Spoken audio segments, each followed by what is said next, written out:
How the Grinch Stole Christmas by Dr. Seuss. Every Who down in Whoville liked Christmas a lot.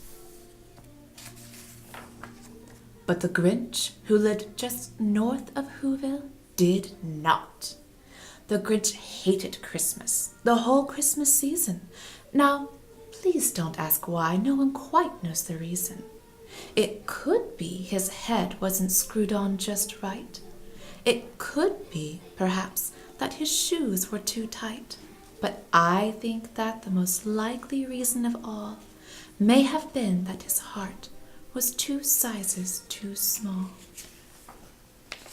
But whatever the reason, his heart or his shoes, he stood there on Christmas Eve, hating the Whos, staring down from his cave with a sour, grinchy frown at the warm lighted windows below in their town, for he knew every Who down in Whoville beneath was busy now hanging a mistletoe wreath. "And they're hanging their stockings," he snarled with a sneer. "Tomorrow is Christmas. It's practically here."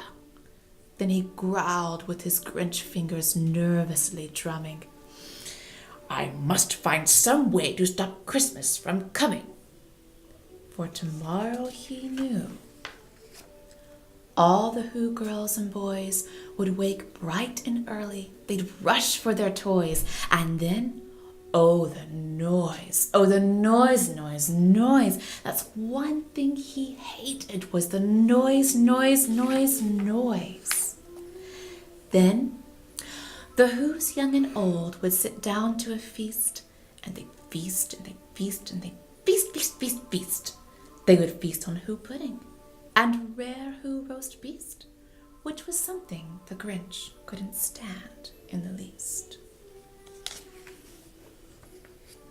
And then they'd do something he liked least of all.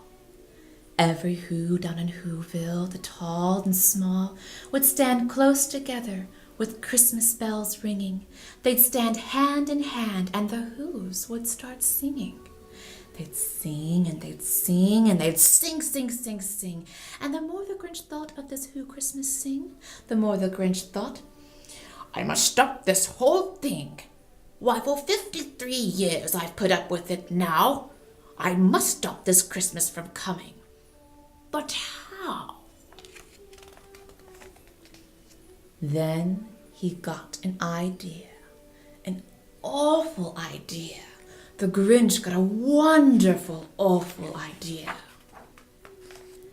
"I know just what to do," the Grinch laughed in his throat, and he made a quick Santa Claus hat and a coat, and he chuckled and clucked. "What a great Grinchy trick!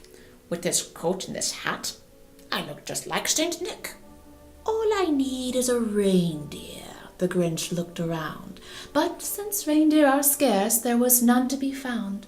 Did that stop the old Grinch? No, the Grinch simply said, "If I can't find a reindeer, I'll make one instead."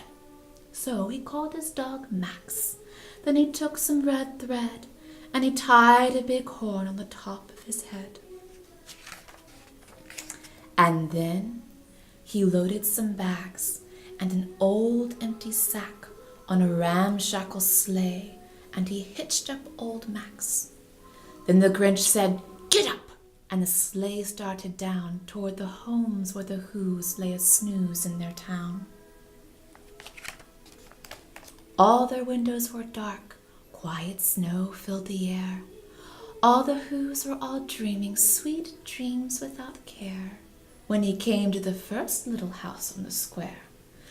"This is stop number 1, the old Grinchy Claus hissed, and he climbed to the roof, empty bags in his fist. Then he slid down the chimney, a rather tight pinch, but if Santa could do it, then so could the Grinch. He got stuck only once for a moment or two. Then he stuck his head out at the fireplace flue, where the little Who stockings all hung in a row. "These stockings," he grinned, "are the first things to go."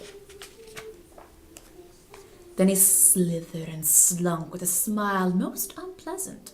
Around the whole room he took every present.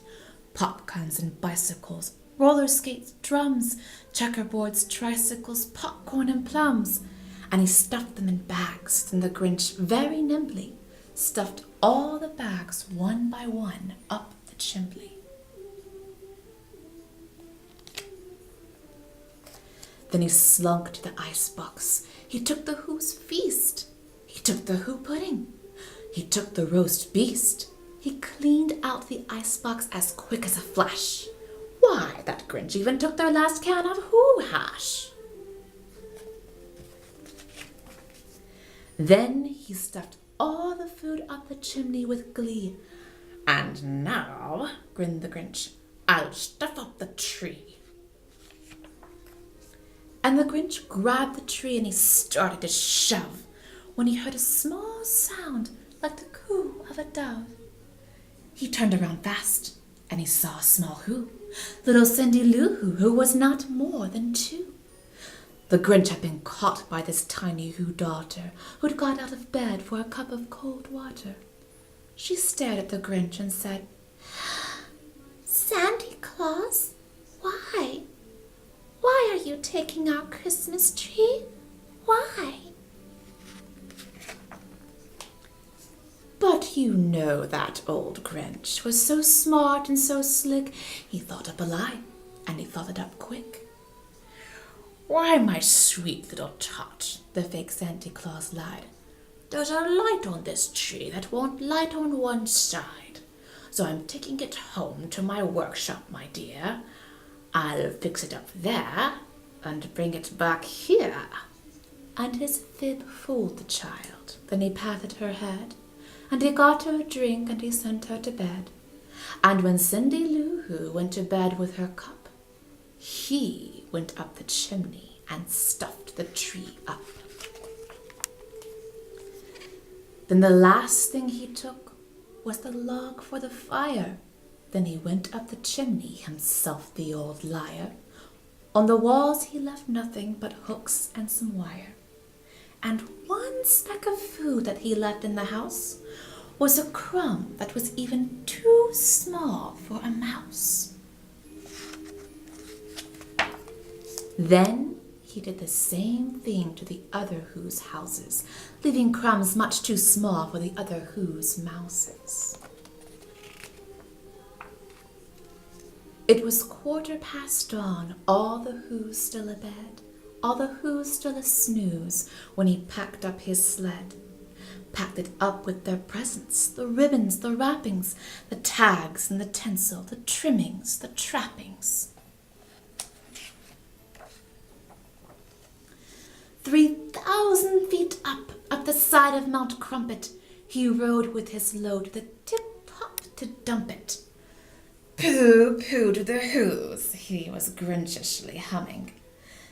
They're finding out now that no Christmas is coming. They're just waking up. I know just what they'll do. Their mouths will hang open a minute or two. And the Who's down in Whoville will cry, boo-hoo. That's a noise, grinned the Grinch, that I simply must hear. So he paused, and the Grinch put his hand to his ear. And he did hear a sound rising over the snow. It started in low, then it started to grow.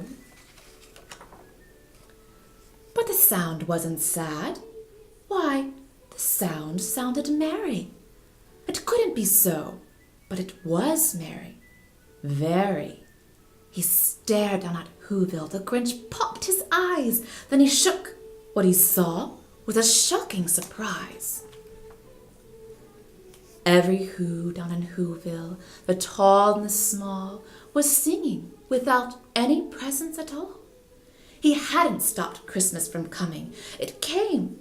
Somehow or other, it came just the same. And the Grinch, with his Grinch feet ice cold in the snow, stood puzzling and puzzling.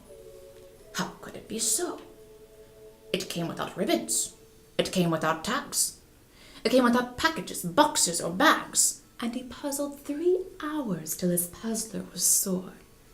Then the Grinch thought of something he hadn't before. Maybe Christmas, he thought, doesn't come from a store. Maybe Christmas, perhaps, means a little bit more. And what happened then? Well, in Whoville they say that the Grinch's small heart grew 3 sizes that day. And the minute his heart didn't feel quite so tight, he whizzed with his load through the bright morning light, and he brought back the toys and the food and the feast, and he himself, the Grinch, carved the roast beast.